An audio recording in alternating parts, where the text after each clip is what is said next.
The temple was not on any modern map. It stood alone in a dead valley where nothing moved and nothing grew. The wind pushed dust through broken stone pillars, and the silence felt heavy, like the place itself was watching. Ethan was not supposed to be there alone. The research team was still 2 days away. But curiosity had always been his weakness. Ancient alien ruins were rare, and this one was older than anything humans had ever found. The stories about the place were strange.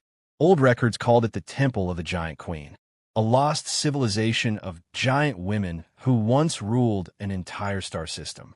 No one knew how they disappeared. Only ruins remained and warnings. Do not touch the queen. Ethan smiled when he remembered that line. Ancient warnings were common in alien sites. Most of them meant nothing. Still, as he walked deeper inside the temple, he felt something strange. The air was colder. The walls were covered in carvings showing giant warriors and burning skies. Small human figures appeared in some images, always far below the giants, always losing. At the center of the temple stood the statue. It was massive, at least 50 feet tall. The figure of a woman seated on a throne, her face calm but powerful. Her crown was shaped like stars, and her eyes looked down as if judging anyone who entered. Even damaged by time, the statue felt alive. Ethan slowly walked closer, his footsteps echoing across the stone floor. His scanner showed weak energy readings, but nothing dangerous. Just leftover power, maybe from ancient technology. He laughed quietly. You scared everyone for thousands of years. The queen's face was beautiful, but not gentle. There was strength in it. Authority. The kind that made people kneel without being told. Ethan raised his camera and took pictures. The discovery alone would make history. Then he noticed something strange. The stone around the statue's lips was different. Smoother. Less worn by time. As if many hands had touched it long ago. A ritual, he wondered. He stepped closer, standing at the base of the giant throne. From there, the queen's face seemed even more real. Almost human. Almost breathing. He shook his head at his own thoughts. This is stupid, he said softly. But curiosity won again. Half joking, half curious, Ethan climbed onto a broken stone platform and reached the statue's face. He leaned forward and lightly kissed the cold stone lips. For 1 second, nothing happened. Then the ground shook. A deep sound rolled through the temple like thunder trapped underground. Dust fell from the ceiling. Ethan jumped back, nearly losing his balance. The statue's eyes began to glow. Not reflection, not light from outside. Real light. Blue energy spread across the stone's surface like veins waking after a long sleep. Cracks appeared, not breaking, opening. Ethan's heart started racing. That's not possible. The entire temple vibrated. Ancient machines buried beneath the floor roared back to life after thousands of years of silence. The statue moved. Stone turned to living skin. The giant queen slowly opened her eyes, and the glow inside them burned like stars. She inhaled. The sound alone felt powerful enough to shake the air. Ethan froze. His mind refused to accept what he was seeing. The queen looked down at him. Her expression changed from confusion to recognition, then to anger. Her voice echoed through the temple, deep and ancient. Human. The words sounded heavy, filled with memory and hate. Ethan tried to speak, but no words came out. The queen stood from her throne, towering above him. Dust and broken stone fell as ancient joints moved again. Her eyes narrowed as she studied the small figure before her.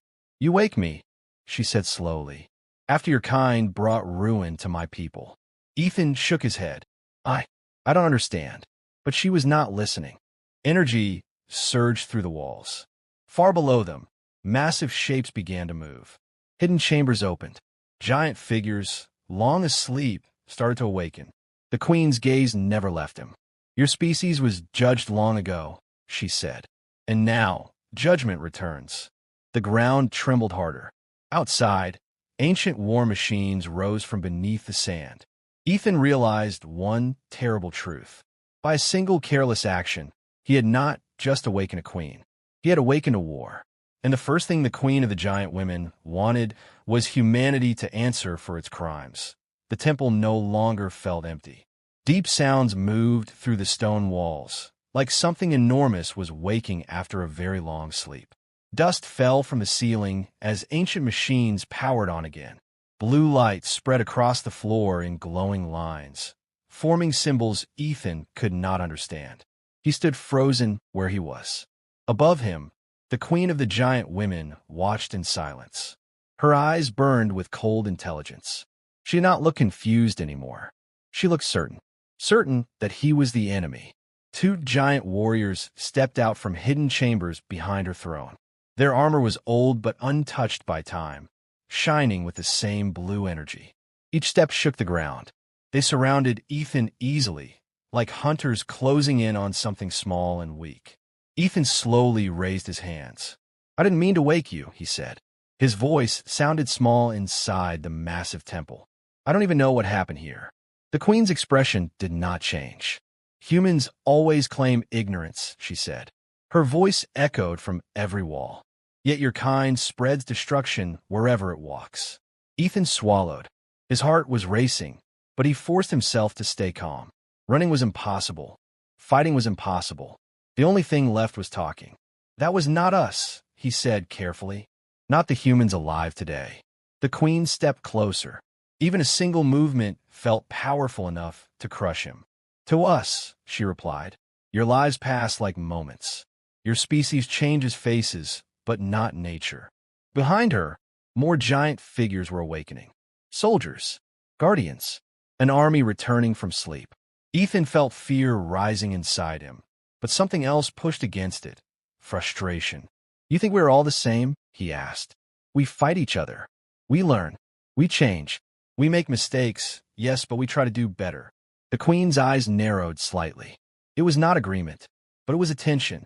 Long ago, her people had ruled entire worlds. They had seen species rise and fall.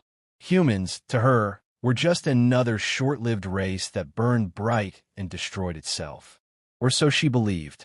She raised her hand, and the giant warriors grabbed Ethan. Their grip was firm but careful, as if he were fragile. "Your words changed nothing," she said. "Your kind brought war to my empire. My people fell because of it." Ethan shook his head. "Then show me. Show me what happened."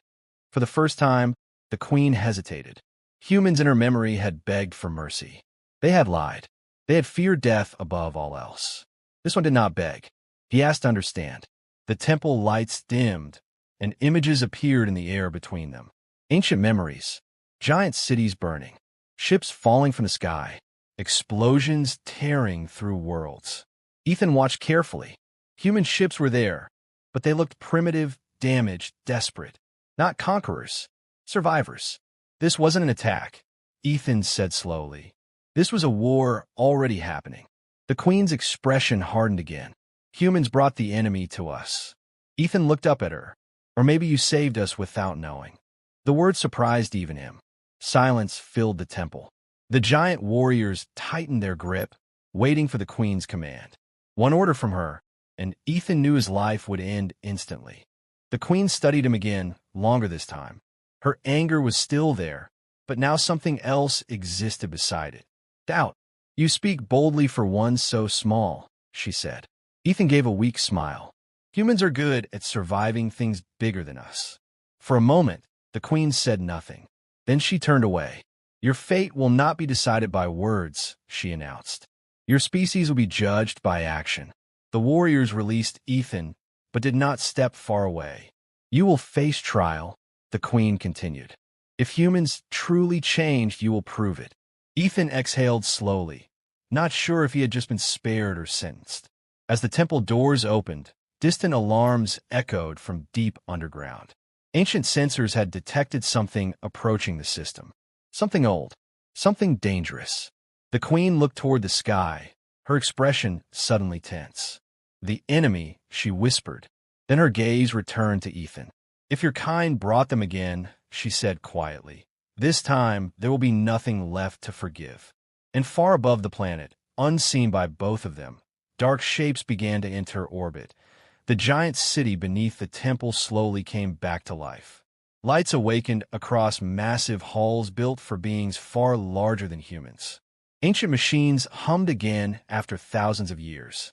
Giant warriors moved through the streets, preparing defenses, checking weapons that had not been used for ages. Ethan walked between them, feeling smaller than ever. Everywhere he looked, giant eyes followed him. Some were curious. Most were cold. To them, he was not a guest. He was a reminder of an old disaster. The queen walked ahead, her long steps calm but heavy with purpose. She had not spoken to Ethan since announcing the trial. Her attention was focused on the warning signals coming from space. The enemy she feared was returning. But first, she wanted answers. "You said humans change," the queen finally said without turning around. "Words are easy. Actions are truth." Ethan nodded. "Then tell me what I need to do." She stopped in the center of a massive arena. The place looked ancient, its walls covered with symbols of battle and honor. "This is where judgment is given," she said. "Not by strength alone, but by choice." Ethan frowned slightly. "Choice."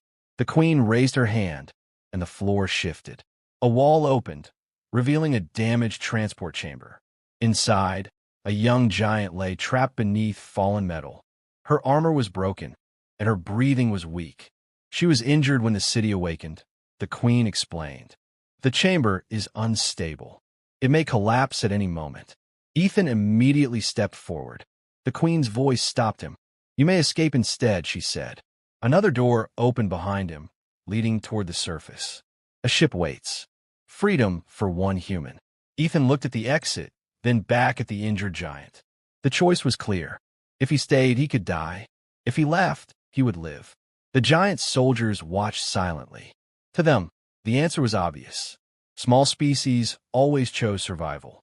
Ethan sighed softly. "Yeah, figures." Without another word, he ran toward the damaged chamber. The metal above the injured giant creaked dangerously. Sparks fell from broken energy lines.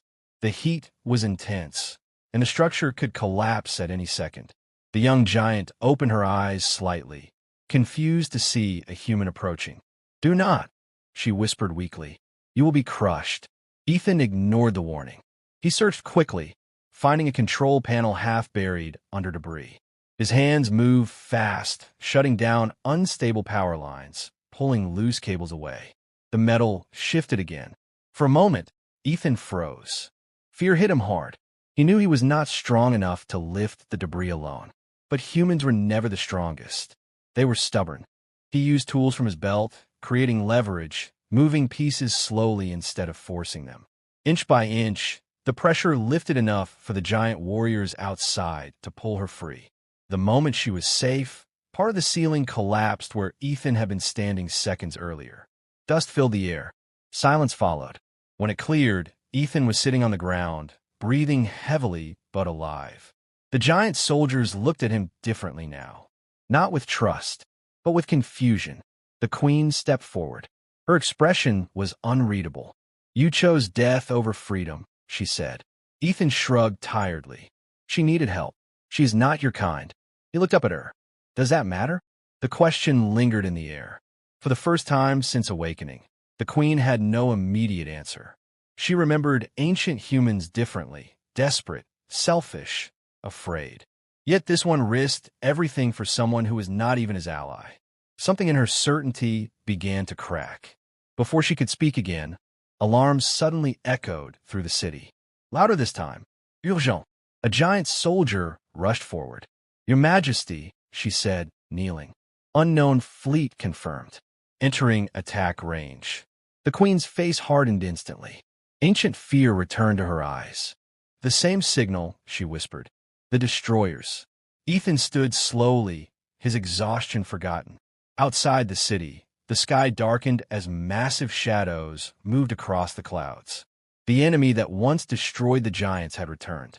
And this time, both giants and humans were in its path. The sky above the giant world turned dark. Massive ships moved silently through the clouds, blocking the light of the sun. They were not shaped like normal vessels. Their surfaces looked broken and uneven, like machines built only for war. Red lights pulsed across their hulls, scanning the planet below. Inside the giant city, Alarms echoed endlessly. Warriors rushed through the streets. Ancient weapons powered on. Defense towers rose from beneath the ground, aiming toward the sky after thousands of years of silence. Ethan stood beside the queen at the highest platform of the city. From there, he could see everything. The enemy fleet was far larger than he expected. The queen's face was calm, but her hands were clenched. "They have returned to finish what they started," she said quietly. "You fought them before?" Ethan asked. She nodded. "We were stronger, larger. We believed strength was enough." "And it wasn't," Ethan said softly. The queen did not answer. Below them, giant ships launched into the air, moving slowly but powerfully. The giants relied on force and direct attack. It had always worked for them before. But Ethan noticed something quickly. The enemy ships moved faster, smarter. They avoided direct combat, striking from distance and disappearing again. "They're testing you," Ethan said. The queen looked down at him. "Explain." "They want you angry," he said. "If you attack without thinking, you lose." Some nearby warriors reacted with anger at his words. A human giving war advice sounded almost insulting. But the queen remained silent, listening. "What would humans do?" she asked. Ethan hesitated. He was not a soldier, but humans had survived wars against stronger enemies before. "We don't fight fair," he said honestly. "We adapt." Moments later, the first attack came. A beam of red energy cut through the sky, destroying one of the giant defense towers instantly. The explosion shook the city. Another strike followed, then another. The giants fired back, their weapons powerful but slow. Enemy ships moved out of range before the attacks landed. "They're separating your forces," Ethan said urgently. "You're too spread out." The queen watched the battlefield carefully. She could see it now. The same mistake her people made long ago. Strength without strategy. She turned to her commanders. "Pull back outer defenses. Form a single shield line." Some warriors hesitated. Giants are not used to retreating. Now the queen ordered. As defenses regrouped, Ethan continued speaking, pointing at enemy movements. Small changes at first, then larger ones. Giant ships began moving together instead of alone. The battle slowly shifted. The enemy fleet changed tactics, sending smaller attack units toward the city surface. Explosions shook the streets as fighting reached the ground. Ethan ran with a group of warriors, helping guide civilians towards safe zones. He was slower, weaker, but he did not stop. Then everything went wrong. One enemy craft broke through the defenses and crashed near the central tower. The explosion threw Ethan across the ground. His ears rang as smoke filled the air. When he looked up, he saw the queen standing between the burning ship and injured civilians. Enemy machines emerged from the wreckage, tall and sharp, weapons glowing. She fought them alone. The queen destroyed two easily, but a third struck from behind. Energy blades cut into her armor. She staggered, dropping to one knee. The warriors were too far away. Ethan saw the weapon charging again, aimed directly at her. He did not think. He ran. Grabbing a fallen energy tool, he jumped onto the enemy machine's back, striking blindly at exposed cables. Sparks exploded around him. The machine turned violently, throwing him hard against the ground. Pain shot through his body. He could barely breathe, but the attack stopped. The queen finished the machine with one final strike. Silence followed, broken only by distant explosions. She turned slowly toward Ethan. He lay on the ground, injured, barely conscious. "You risk your life again," she said quietly. Ethan forced a weak smile. "You're kind of important." For the first time since awakening, the queen looked at him without anger. Only realization. Humans were not strong like giants. They were fragile, easy to break, and yet they still stood in front of danger. Above them, the enemy fleet began to retreat, their attack failing for the first time. The battle was not over, but something had changed. The queen looked toward the sky, then back at the injured human who had saved her life. Perhaps her judgment of humanity had been wrong, and for the first time in thousands of years, the queen of the giant women felt something unfamiliar. Respect. The battle ended as suddenly as it began. The enemy fleet disappeared into deep space, leaving behind broken machines and burning wreckage in the sky. Smoke slowly faded above the giant city. Emergency teams moved through the streets, helping the injured and repairing damaged structures. For the first time since her awakening, the queen stood in silence without anger. She watched her people working together. Giant warriors carried civilians. Engineers repaired shields. And among them, small human figures moved as well, helping where they could. Ethan sat near the base of the central tower, his arm wrapped in medical fabric. The pain was still there, but he was alive. A few giant soldiers stood nearby, no longer watching him like a prisoner. Now they watched him with curiosity. The young giant he had saved earlier approached him slowly. Her armor had been repaired, but she still moved carefully. "You could have left," she said. "The queen gave you freedom." Ethan smiled weakly. "Yeah, but leaving didn't feel right." She studied him for a moment, then nodded respectfully before walking away. High above, the queen observed everything. Her memories told her that humans were dangerous, that they brought destruction wherever they went, that trusting them once had cost her people everything. But what she had seen now did not match those memories. She had seen humans protect giants. She had seen one human risk his life again and again, not for victory, but for others. The old certainty inside her finally broke. Hours later, a great assembly was called. All warriors gathered in the central arena.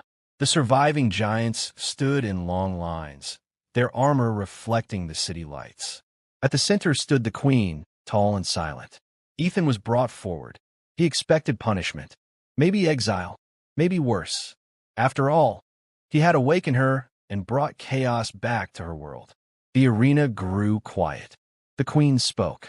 "Long ago," she said, her voice carrying across the entire city, "I judged humanity as one thing. Weak, short-lived, dangerous." Her eyes moved toward Ethan. "I believe your kind destroyed mine." The giants listened carefully. None interrupted. "But today," she continued, "I witnessed something different." She described the trial, the rescue, the battle, the moment a fragile human stood between her and death. "Strength is not only size," she said slowly. "It is choice." A quiet murmur spread through the crowd. Ethan looked up, unsure what was coming next. The queen stepped closer to him. Even now, her presence felt overwhelming, but her expression was no longer cold. "You awakened me," she said, "and with that act, you forced me to see what time had hidden." She raised her hand, and the ancient symbols above the arena began to glow. "The condemnation of humanity is ended." The words echoed through the city. Gasps spread among the giants. Some looked surprised, others thoughtful. None spoke against her. "Humans are not our destroyers," the queen declared. "They are survivors, and survivors learn." Ethan let out a breath he didn't realize he had been holding. The queen turned toward her people. "From this day forward, humans stand as allies of the giant clans." The decision changed everything. Later, as the city slowly returned to peace, Ethan stood outside the temple where it had all begun. The broken statue of the queen was being rebuilt, not as a warning this time, but as a symbol of a new alliance. The queen joined him, looking out across the horizon. "You are small," she said quietly. Ethan laughed softly. "Yeah, I get that a lot." She shook her head slightly. "Small, but capable of changing fate." For a moment, neither spoke.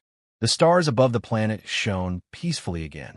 History would remember this day as the moment giants and humans stopped fearing each other, not because of power, but because one human chose compassion over fear. And in the end, that choice changed the judgment of a queen older than history itself.